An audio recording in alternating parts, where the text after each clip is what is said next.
Eh oui, 33 ans plus tard, elle est là.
Bon ben voilà, ça a avancé. Non mais attends, le truc improbable, tu sais, Kyosho, ces bagnoles elles sont pas complètes. J'y crois pas, il manque deux axes. Je suis vert. Tu vois, normalement t'as des petits axes là qui se mettent là. Et en fait, bah dans les sachets ils sont pas, je viens de faire le tour et tout, je vais regarder trois fois. Oh les connards, j'y crois même pas quoi. Bon enfin bref.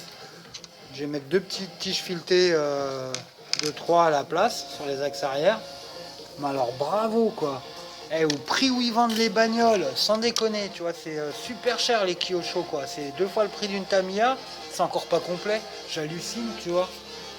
Waouh, bah franchement, bah, un gros pouce vers le... Enfin, même pas le pouce, quoi. Un majeur vers le bas, quoi, tu sais.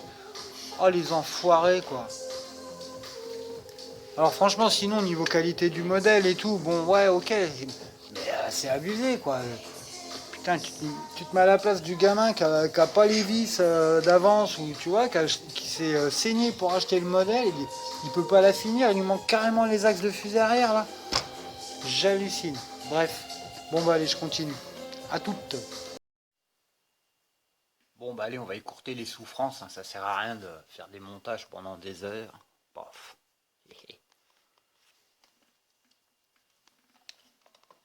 Hop,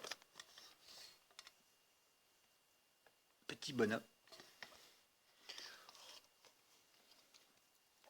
Bon, c'est pas mal. C'est pas mal du tout. Elle a une roue libre. Vraiment, là, tu vois que c'est. Tu vois, regarde. Bon, en même temps, le moteur, il est pas branché, hein, mais rien qu'au niveau transmission et tout, tu sens que c'est sérieux comme truc, quoi. Voilà. Les modèles où tu arrives, c'est tout neuf, tu fais ça, ça fait. Puis t'as aucune roue libre et tout, ça reste serré. Bon. Et comme quoi, tu vois, il y a quand même plus de soins sur les fabrications des années 80 que des années 2020, hein. 40 ans avant, on sait des trucs carrément mieux, quoi. Le vieux papy, tu sais, qui défend la vieille école. Bon, enfin. Bah ouais, bah c'était la première voiture que j'ai rêvé quand j'étais gamin. Alors, j'avais 14 ans à l'époque. Aujourd'hui, j'en ai 48, 34 ans plus tard. Je me fais mon petit plaisir, vois-tu? Oh ouais, c'est beau. Oh, que c'est beau, que c'est beau, que c'est beau. Alors pour le montage, qu'est-ce que j'ai à reprocher à Kyosho? Alors déjà, bah, les deux axes qui manquent, hein, sur ça c'est franchement pas tolérable. Donc tu as du rab, tu as ce truc là en plus qui peut... alors je sais pas, c'est sûrement des robots ou j'en sais rien qui remplissent les sachets et donc du coup au poids le robot il voit rien. Mais au lieu d'avoir une tringlerie en plus, bah, normalement tu devrais avoir deux axes avec des petites gorges pour pouvoir mettre des circlips comme tu as à l'avant là, tu vois, là, je sais pas si tu verras, là cette pièce là, tu vois, avec le petit circlip derrière qui va bien. Donc bah là tu te retrouves avec que dalle et avec ça en plus, donc bon bah c'est le bon diamètre, hein, c'est du 3. Donc si tu la coupes en deux et puis que tu remplaces les trucs, tu remplaces les axes avec ça, ça t'arrivera quand même à finir ton modèle. Mais enfin c'est dommage quoi, parce qu'un truc une telle qualité et pour deux petites pièces de rien du tout, bah ça te gâche quand même un peu le plaisir quoi. Mais bon, voilà, hein. On a attendu 34 ans, on va pas chipoter.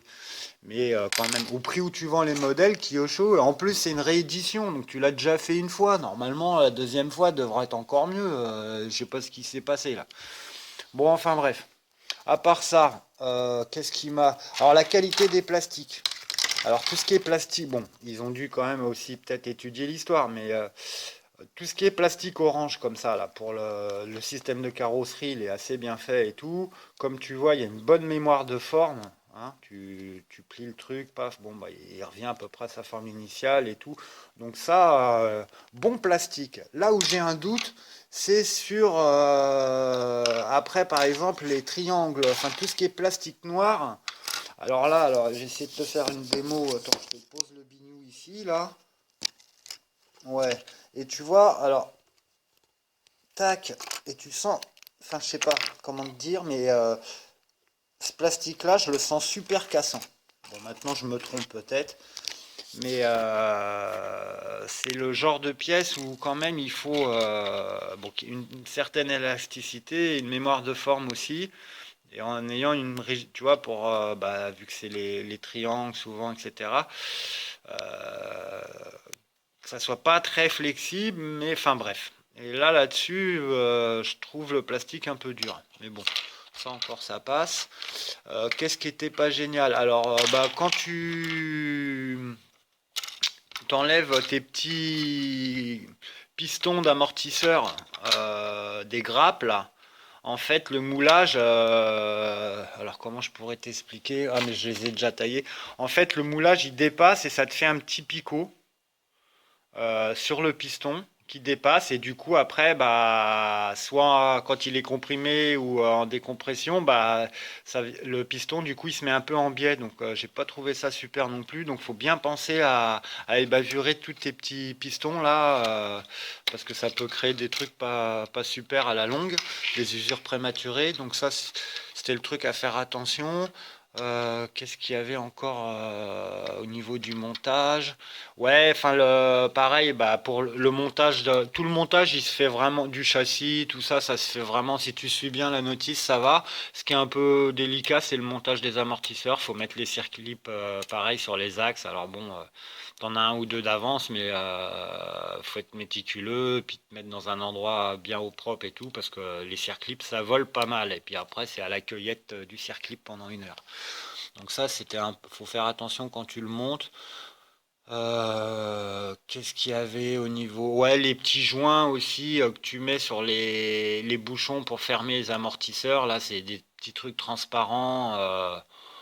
Bon, alors c'est vrai que c'est après au final on les voit pas. Ça a l'air d'être quand même bien étanche hein, avec les petites clés qui te passent là. Faut bien serrer fort et ça a l'air d'aller.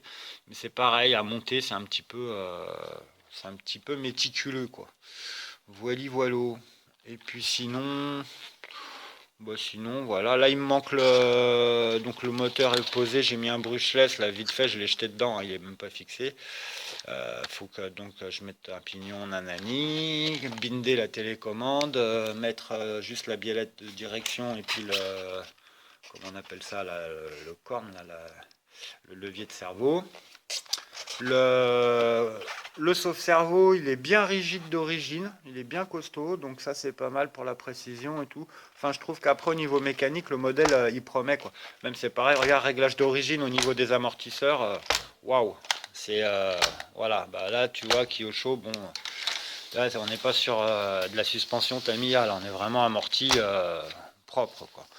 Voilà, voilà. Bah écoute, bah, c'est tout ce que j'ai à te dire pour ce petit modèle. J'espère que cette vidéo, elle va t'aider si toi aussi t'as craqué tes 400 € là-dedans. Aïe, aïe, aïe.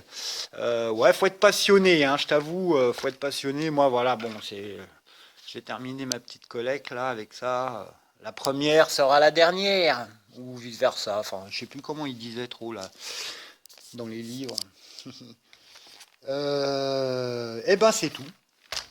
On fera une petite vidéo. Peut-être, j'ai peut-être pas envie de la mettre dans la poussière tout de suite, donc on va voir tranquillou. Il y en a plein d'autres à bricoler. Voilà, voilà. Bon, bah, je te remercie d'avoir suivi la vidéo. N'hésite pas à t'abonner et puis à faire des trucs, éclate-toi. Hein, te laisse pas emmerder, mon ami. Allez, à bientôt. Ciao, bye.